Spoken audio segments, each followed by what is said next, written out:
दोष क्या है, सिर्फ यही दोष है उनका कि वो सच्चाई बताते हैं। अब औरों को क्या लगा, उनकी दुकानें बंद होने लगी, लोगों ने अपने ग्रंथ उठा के देखे जो संत रामपाल जी महाराज जी बता रहे हो बिल्कुल सच है। हिंदू हो के वो हिंदुओं का विरोध कैसे कर सकते हैं? पहले तो आप होली का त्योहार देखोगे, इतनी वीडियो आती हैं, इतनी वल्गैरिटी फैलाती हैं, इसकी क्या जरूरत है? वो एक षड्यंत्र के तहत ही जेल में भेजा गया है और अब भी वो लगभग 10 साल से जेल में है बिना किसी दोष के।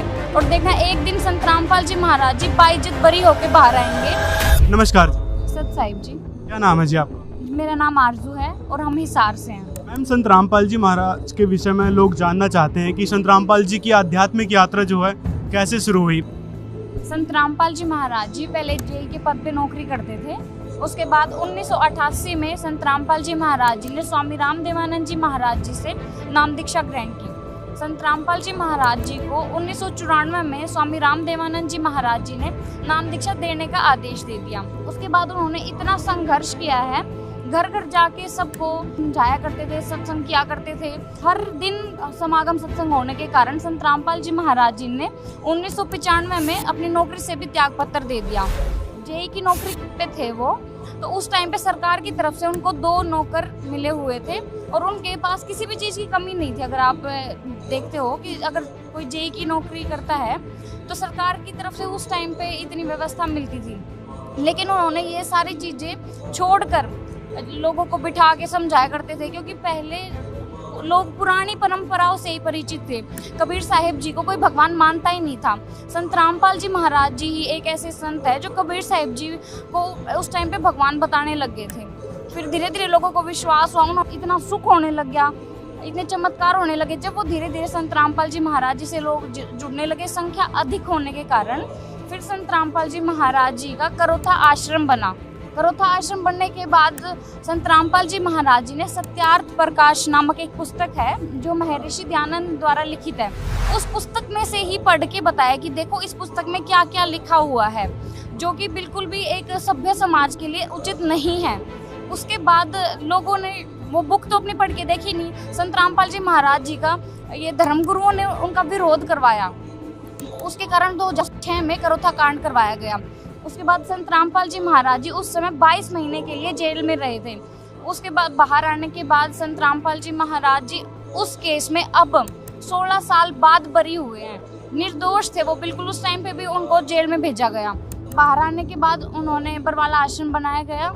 बरवाला आश्रम के बाद 2014 में, जैसे अभी आपको पता है, अब भी संत रामपाल जी महाराज जी 10 साल से जेल में हैं, लगभग 10 साल से अब भी जेल में हैं, अब भी बिल्कुल निर्दोष हैं। उनका दोष क्या है, सिर्फ यही दोष है उनका कि वो सच्चाई बताते हैं। जितने भी धर्मगुरु आप देखते हो उनके बारे में जिस अपनी जो ग्रंथ हैं उन्हीं से पढ़ के बताते हैं।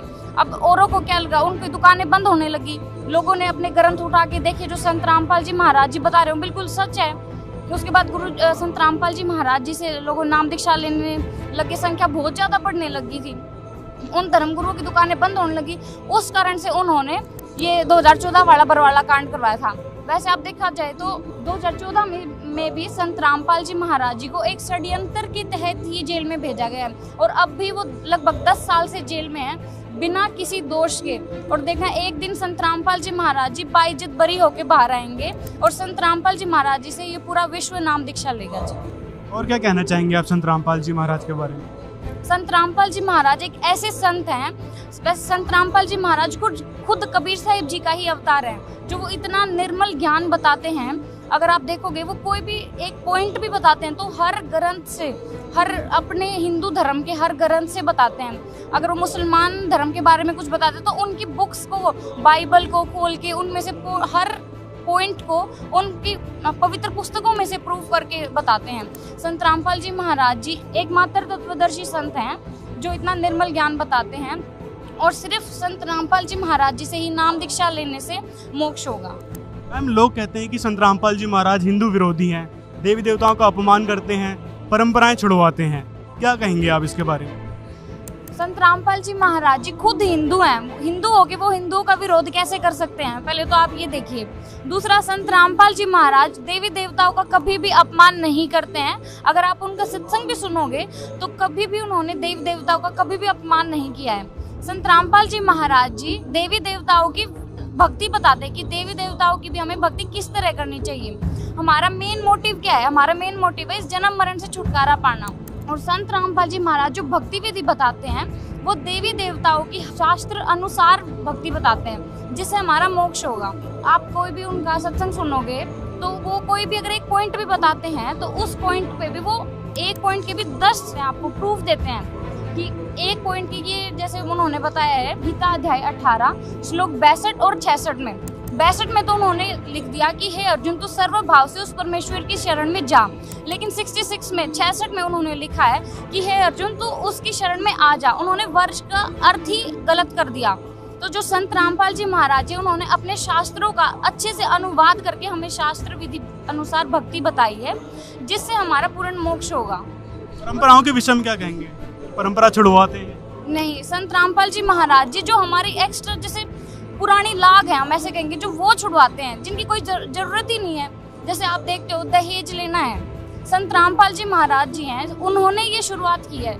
वैसे तो सरकार ने भी इतने ज़्यादा वो इसके विषय में चला रखी है संस्था, लेकिन उसका कोई फायदा नहीं। संत रामपाल जी महाराज जी की अगर आप देखोगे तो उन्होंने दहेज रहित शादियाँ, इतनी सारी शादियाँ करवाई हैं। उनके जितने भी सत्संग होते हैं, समागम होते हैं, हर में सैकड़ों हजारों शादियाँ वो अपने सानिध्य में करवाते हैं। उनका पहला नियम ही ये है कि उनके कोई भी भगत होंगे तो वो दहेज नहीं लेंगे, ना ही देंगे, तभी उनको दीक्षा मिलेगी। उसके बाद एक नशा है, नशे की अगर आप देखोगे सरकार ने इतनी सारी इसमें भी संस्था चला रखी हैं, नशा मुक्ति केंद्र इतने चला रखे हैं, लेकिन नहीं, उनका कोई फायदा नहीं होता है। अगर आप देखो भाई उनमें इतने सारे लोग जाके रह रहे हैं नशा मुक्ति केंद्र पे भी, लेकिन कुछ दिन जैसे वो 10 दिन रहते हैं वहाँ पे, आने के बाद फिर नशा शुरू कर देते हैं। क्यों? उनके पास थोड़े दिन के लिए वहाँ रहते हैं, लेकिन उनके अंदर ना वो नशा की आदत हो जाती है, लत लग जाती है।